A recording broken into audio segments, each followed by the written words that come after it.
Discord, and like, yeah, I guess you would start with identifying yourself, and then at the end, if you want people to find you, or your Instagram, your YouTube, just mention what those things are, Yeah, or so you're not going to be asking any questions. It's like, I will if I need to, but yeah, because but sometimes I just ramble, man, and that's I what don't we want it to to be. You want me to ramble.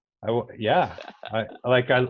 I love your facial expressions. I love the way that you I really like when you stop and you like look up and you're like f not never, I guess I wasn't going there anyway. Yeah, Back on point. Or you go, yeah. I guess I'm done. Yeah, I guess I'm done. That's it. Yeah, man. I try my best to just let the floodgates open up and just let the whatever message is supposed to come out. So I just try to be a vehicle I for love that. But that. with that comes the random like, oh shit, I guess that thought's done. Yeah, where are Uh, you? What state are you in? I'm Texas near Austin. Oh, I Eh, for some reason I thought Midwest, not South. no, where We're are in you? Utah. We're in Utah, Utah. Okay, but you're like dead south from us, kind of. cool. Yeah. Yeah. Who something like that. What's your do you have like a target audience? No, Okay. we're trying to break down the barriers that separate, try to take all these different identities, and um, I'm trying to prove that those are illusions. That we inevitably, all of us suffer the same. Men, women, Oh, for sure. children, Yeah, do you happen to white, know like if black. there's like yeah, I like that. Is there like a certain age group that you see that tends to be following you or just all over the No, it's weird. Like our demographics tend to be a little heavier women than men, Okay. and I think it's because we talk so much about emotional eating, and Oh, I okay. don't think in general women are used to hearing guys talk about, like eating a cookie and feeling like a piece of shit, Oh like, yeah. Oh yeah, that's but we yeah. do, we do, Man, that's really huge for that community in general. I mean, yeah, because there's extra shame on it when they're like, oh, you know, this is a woman's problem, right? And there's and obviously the it's history not. of, and it's not, No, but it might appear to be weak, right? If a dude comes out like yourself and says it, but that that's just a bullshit belief now, so you're exposing yeah, that. That's yeah, freaking and awesome. that's our goal, is to, we've had 18 episodes. We've had the opportunity to have 18 different stories on our podcast, and they're from food addiction to self-harm, um, lots of drug and alcohol abuse Uh-huh. stories, but they're all stories. And our podcast is called The Other Side of Hell, because that's where we're at, is on the other side of all that. And so yeah, so I mean, basically, just, Cool. I'm Rena. I'm here to spread the love, and this is You know it. this is Yeah. what it was like. What And happened? What just it's like. talk about my story real quick about stuff like that. I'm just writing little bullet points here so I don't get too off. Um, yeah, I saw one of the questions in the message that you sent me a while back was like describe the bottom, or Yeah. so What was bottom like? That's usually the turning point, right? yeah, it took me a few bottoms though, but Yeah. I Me think I too. really hit a hard, yeah. So yeah, and then I could just touch on real quick about, I guess, what's helped me in my healing journey and everything. Yeah, and So how you use that to help people now, okay, yeah, people like myself. So cool. All right, let's do it. okay, I'm gonna pin you here. Let's go. We're rolling. We're rolling. Hey, my name's Rena. I'm here to spread the love, and today I'm here with Will, and we're just talking about my story and how I got to where I am now. Um, So now I'll just give you a little bit of backstory about, not backstory, but tell you where I am now. So I'm an emotional eating coach. I work one-on-one with clients who are dealing with compulsive overeating, binge eating, emotional eating, all things dysfunctional relationships with food.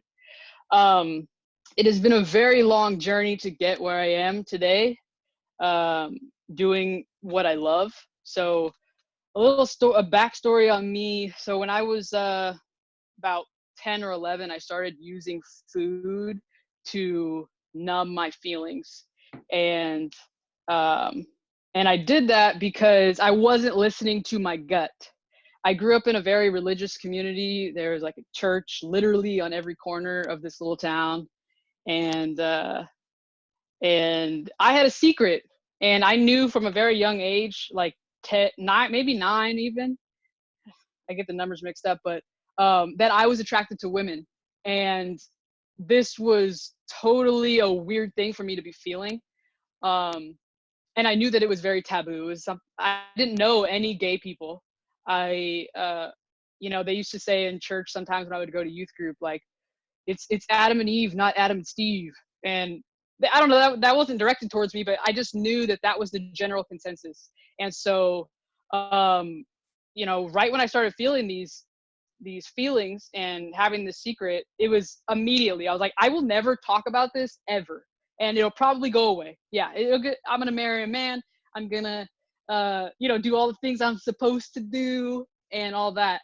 And so, but I was ignoring my gut, and uh, these feelings didn't stop. They only increased. And I felt so much shame, so much shame. I really thought that I was like inherently bad.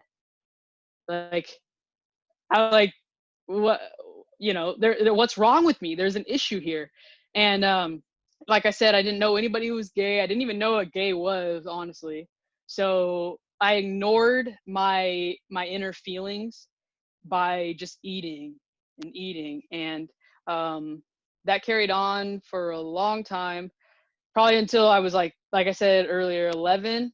I remember I couldn't wait until Wednesday afternoons because my friends and I would go to this restaurant, and I could still taste like the corn dogs and the fries and all the ranch and all the high calorie palatable foods. And it's like I started disconnecting from my friends and people in my life and connecting more on the food, because that was my only solace. That was my only way to have peace of mind, a way to just calm these voices that are like, you're not good enough, you're inherently bad, people hate you. Like, I literally was having these thoughts, and I hadn't told a soul yet about this. So that was what was going on in my mind. And so I used food, um, that was my drug of choice. That was the most easily accessible thing. That's a lot of reasons why it starts at such an early age. Like, you were talking about, it's because it's so easily accessible. We don't have alcohol around. I mean, there might be some in the fridge for our parents, but food is just everywhere. So when I was a freshman in high school, I was like 225 pounds. So that is when I went on my first crazy diet. Yeah, I one day I was it was the summer before my freshman my no, it was the summer before my sophomore year of high school, and I was just like, something's got to change, man. And one thing about me is when I make up my mind, I just make it up. For the most part, it's like a done deal. So I was like, I'm gonna lose weight. I'm gonna lose weight, and yeah, I'm gonna get attention from people, because that's another thing that I deeply craved. I just wanted attention, and I really wanted to be seen, but there was no way to actually be seen, right? Because I couldn't talk about that stuff. Um, so I thought, maybe if people see me for losing weight and stuff, and I'll get that need met. So I went on a crazy diet. I invented it myself. Um, I love talking about this. It's funny now. Two small bowls. My mom had these real small glass bowls. I'm talking like less than a cup you could fit in there of cereal. I would eat two small bowls of honey bunches of oats for breakfast and for lunch. And then for dinner, I had a lean pocket. And I literally did that the whole summer. And I walked my dog and every day. And so I ended up losing a lot of weight on that. But of course, I gained it all back. It was a very unhealthy way to lose weight. So that started my whole that really started the binging, because before it was just overeating, over consuming, a lot of snacking, but that's when the binging started, and it only got worse later on. I went out to join the military when I was 20 years old, because I had no idea what I was doing with my life. I was stuck in this food and dieting addiction, because if I wasn't stuffing my face with food, I was obsessed with the diet I was on, counting calories and fantasizing about how happiness was at the end of my weight loss. And so, yeah, I was like, I just need to get out of this small town. At that time, I still didn't tell anybody about my sexuality and the feelings I was having. I was still suppressing it. And so, yeah, I joined the military.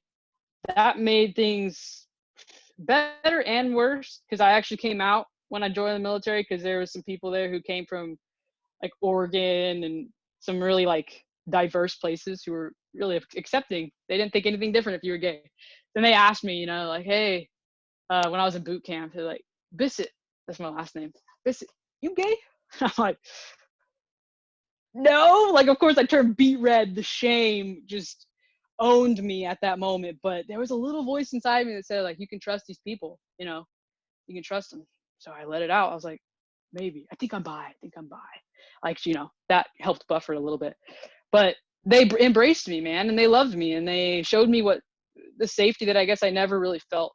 I felt seen, and so that helped a little bit. But the eating still continued. I was binging, dieting, still feeling really disconnected from people. I had no sense of what emotional regulation meant. Uh, I was feeling sad, anxious, like all the feelings that you think a person would feel when they leave home for the first time, join the military, um, go to boot camp, all these things, all the things that you would think somebody would feel, like, maybe a little bit of fear, excitement. I don't remember feeling any of that stuff, because I was just in such a bad place, man. I was just continuously numbing it with food. I developed I think I was like low key alcoholic for a while. I definitely developed a dependency on alcohol. Um, it was all the things, smoking cigarettes. If I wasn't in the military, I would have been doing drugs. I'm sure of it, like hard drugs, but I didn't want to get kicked out. Um, so I mean, it's been a blur, really. Um, yeah, but when I got out of the military, I was in for 6 years. So I got out in 2018. Yeah, that that was when things got real low. Uh, so I came home back to Texas, and I tried to integrate back into society. And I thought it was going to be real easy, and it so wasn't. I didn't really notice, but in the military, I did have a sense of like certainty, right? Which is one of the basic human needs. I just set my alarm, show up at 7:30 every morning. It was just so I could count on my job. And when I got out, I was like, I'm gonna be a personal trainer. Of course, like what else would I do? Because I'm obsessed with weight loss, dieting. Let me be a personal trainer. So I got a job at Gold's Gym, and mind you, I hadn't dealt with any of this trauma that I felt, all this shame. The shame was just so there. And I was always defensive, man. Like, the slightest thing could trigger me, and I would just have all these thoughts, these negative thoughts about still the same thoughts. Yeah, I came out and everything, but I still had all that shame. Yeah, shame's yeah. Um, so yeah, I got a job at Gold's Gym. I worked there for like 3 weeks, and it was a brand new environment, nothing like the military. I felt underqualified. I was still dealing with overeating, and I had an anxiety attack. And this was like my first real panic attack, I think. Hey, let me know how I am on time too.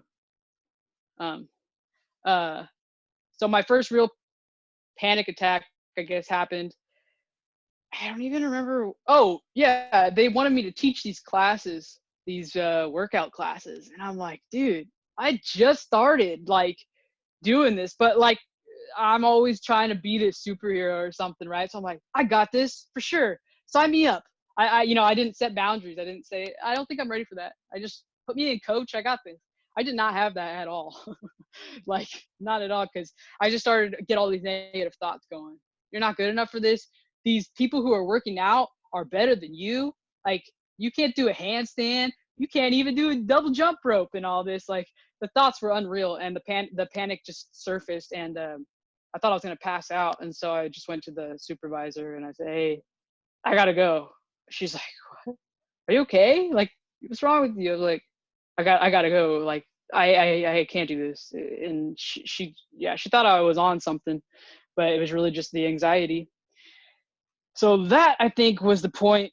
Oh no! After that, then I decided, let me start my own personal training business. It was just a gym, you know. I need to be on my own. That was my thought. So I started my own business. That came with a whole lot of its own stressors. So I kept having these like minor panic attacks and anxiety attacks, man, and like just overwhelming, you know. um and so then I was like, I got to do something, because the thoughts were getting bad too. Like, um I started having just a lot of self-doubt.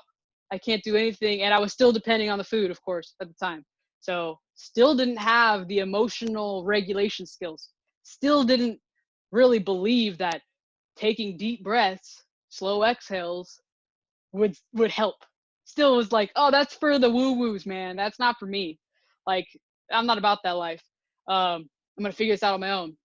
But it came to a point where I was like, this is it, man. Like, I'm I was considering taking my life. I didn't have any like set plan. Um, I just think it's always kind of been, throughout all of my pain and all of the suffering, which I didn't really get into a whole lot, but yeah, it was bad. There's been a lot of moments where I've been sitting on the floor or collapsed in the shower, just laying down in the fetal position, like, dude, what are we gonna do?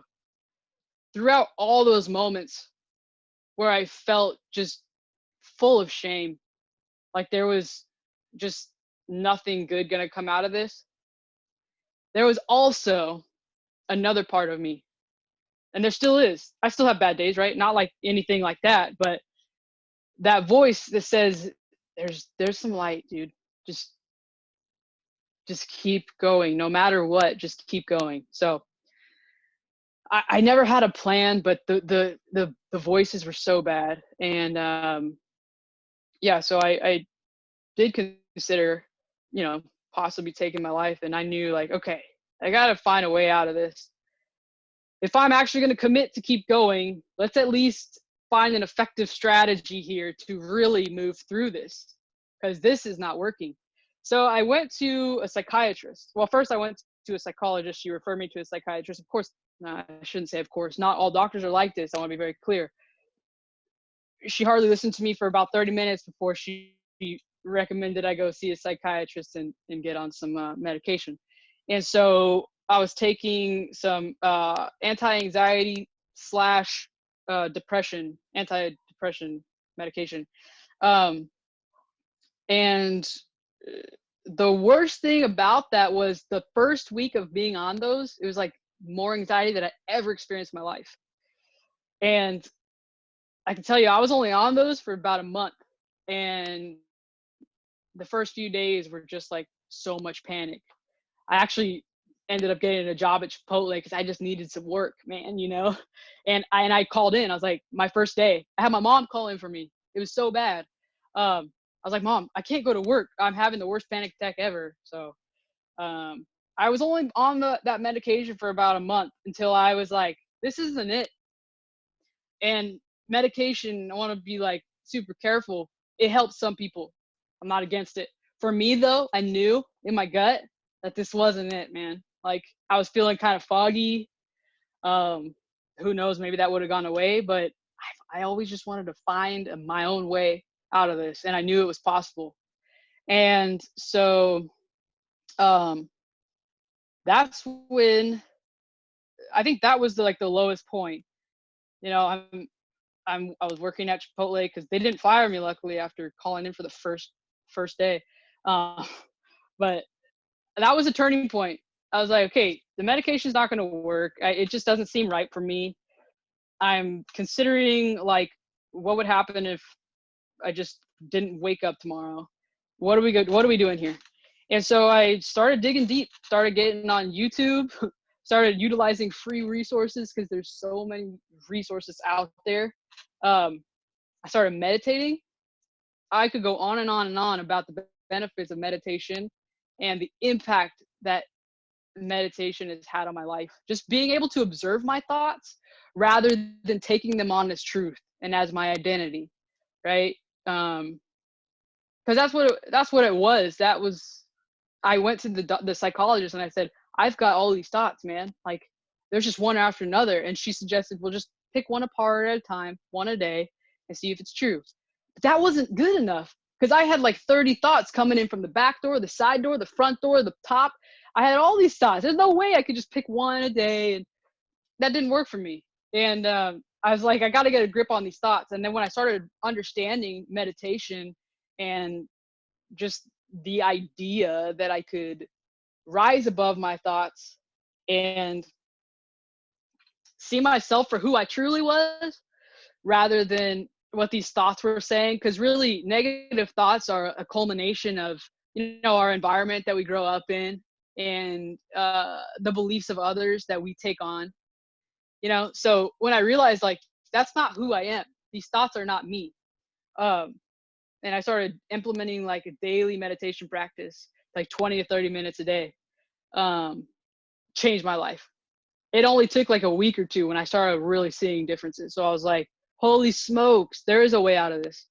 At the same time, I was reading a book called Claim Your Power by Mastin Kipp. Life-changing book for me. He, in this book, you know, I was pretty hesitant to read it because the title, you know, claim your power. I don't need to claim my power, self-help, you know, but this book was different. And it's not about changing your thoughts, changing your life, because I read all the books that encourage like just think better, think more positively.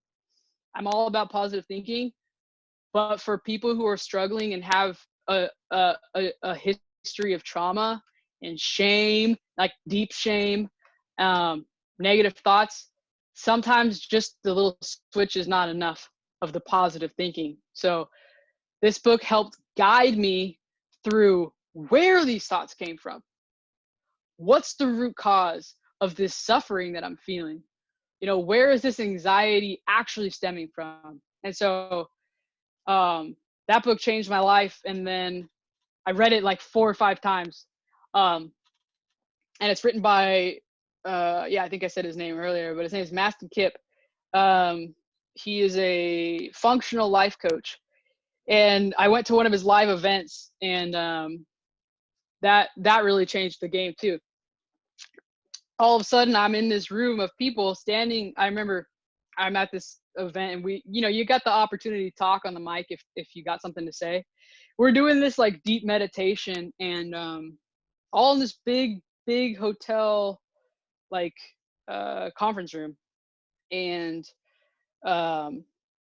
you know, we're doing this meditation, this guided meditation, and it's to go back to a time when you felt like rejected, or I don't exactly remember how it went, but for whatever reason, the memory that came to mind was when I was in junior high, and these girls that were like popular, they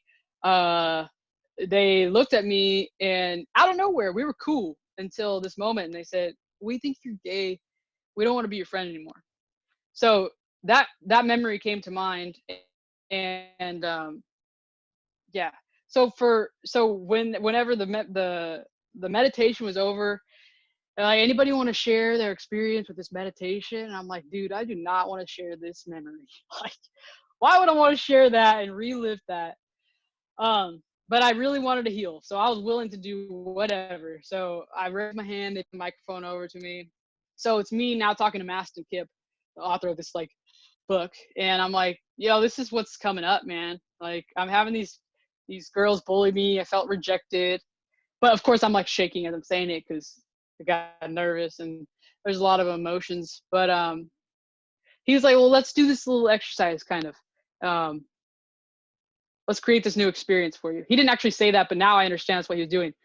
Gave me the microphone. He said, turn to all these people. I think there was like 400 people there. He said, let them know that you're gay. And I was like, well, okay. Because I had also told him a little bit about all the shame that I had from just this idea that I was inherently wrong for being gay. So he's like, just tell him. And I was like, okay. I put the microphone. I was like, hey, I'm Rena, and I'm gay. The whole 400 people just stood up, started cheering for me. And yeah, and the somatic experience of that moment, it didn't erase my past and erase these feelings of rejection, but it created a new resourceful opportunity that I can always reflect back on now. Right. And